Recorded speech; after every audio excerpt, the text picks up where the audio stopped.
Over the past 2 centuries, Europe has become increasingly secular. Scholars in fact no longer talk of the Christian West when they speak of modern Europe and North America, but of the secular West. There is however evidence of a spiritual revival stirring on the continent where God is supposedly dead. Old traditions predating the appearance of the Jewish carpenter-turned-Messiah are beginning to re-emerge. Since the 19th century, there has been an increasing interest in ancient pre-Christian European religions such as ancient Greek, Germanic, Celtic, and Slavic paganism. This stems from an increasing interest in spirituality in Europe, specifically a spirituality in touch with European heritage and ethnic roots in a similar manner to indigenous religions of Native Americans and Aboriginal Australians. Ancient and modern combine. Among modern pagans, there are two approaches to reviving pagan practices. One is eclecticism or syncretism, in which elements of historical ethnic religions such as the ancient Norse religion are combined with modern movements such as Wicca, Theosophy or other New Age philosophies. This is largely based on romantic views of these ancient religions which emerged in the 19th century, which may or may not be historically accurate. In Iceland, the Norse gods are making a particularly strong comeback, and Nordic paganism is now Iceland's fastest-growing religion. In fact, they will soon complete the first temple to Thor and Odin to exist in Iceland in over 1,000 years. I don't believe anyone believes in a one-eyed man who is riding about on a horse with 8 feet, High Priest Hilmar and Hilmarsson told The Guardian. We see the stories as poetic metaphors and a manifestation of the forces of nature and human psychology. Denmark too completed a pagan temple dedicated to Odin for the first time in a millennium in 2016. Reconstructing the past. The other approach is polytheistic reconstructionism, which is an attempt to make an historically accurate reconstruction of these ancient religions based on historical sources, archaeological data, and perhaps ethnographic comparison.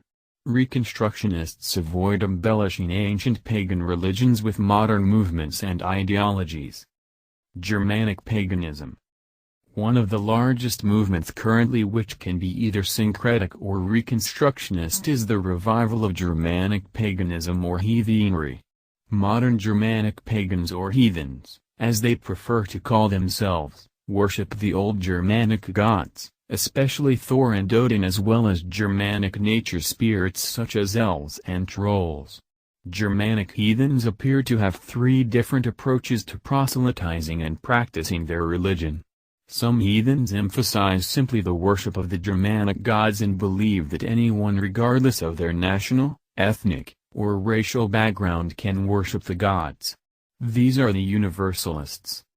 There are other heathens, however, who believe that Germanic cultural and spiritual values also need to be adopted in order to be true worshippers of the Germanic gods. Most of the latter group of heathens also believe that worship of the Germanic gods is not limited to any particular ethnic or racial background, simply that those individuals interested in worshipping them should learn something about and agree with some aspects of the culture from which they originated. Germanic paganism is after all technically an ethnic religion. There are some heathens however who call themselves folkists or folkish heathens, who believe that only those who are of white Northern European descent have any right to worship the gods. These are the ones that tend to promote white supremacism and other explicitly racist agendas. Other heathens, as a result, try to distance themselves from the folkists. Even those who would otherwise agree that heathens who worship the Germanic gods should adopt Germanic values. Slavic paganism. Slavic paganism or heathenry is also enjoying a resurgence in Eastern Europe in countries with large Slavic populations. A movement known as Rodnovery or a native faith is made up of communities which claim to continue the ancient Slavic religion, which was mostly replaced by Eastern Orthodox Christianity. This movement is especially strong in Poland despite the nation's dominant Catholic identity. Many Rodnovery are self-described Reconstructionists, but others claim direct continuity with the ancient traditions, claiming that their families continued the old religion in secret or in cloaked form alongside Christianity. Revival of the Greek gods. In Greece, a couple of organizations have emerged promoting a revival of the ancient Greek religion under the name Hellenism. The Hellenists also call themselves dodecadeists, or believers in 12 gods, namely the Olympian deities. Religious practices in Hellenism include public worship at temples or in outdoor open spaces of the major Greek gods: Zeus, Apollo, Artemis, Hera, Athena, Ares, Aphrodite, Demeter, Hephaestus, Hermes, Hestia, Dionysus, Hades and Poseidon, among others. There is also a large household worship component centered on domestic Greek deities such as Hestia, goddess of the hearth.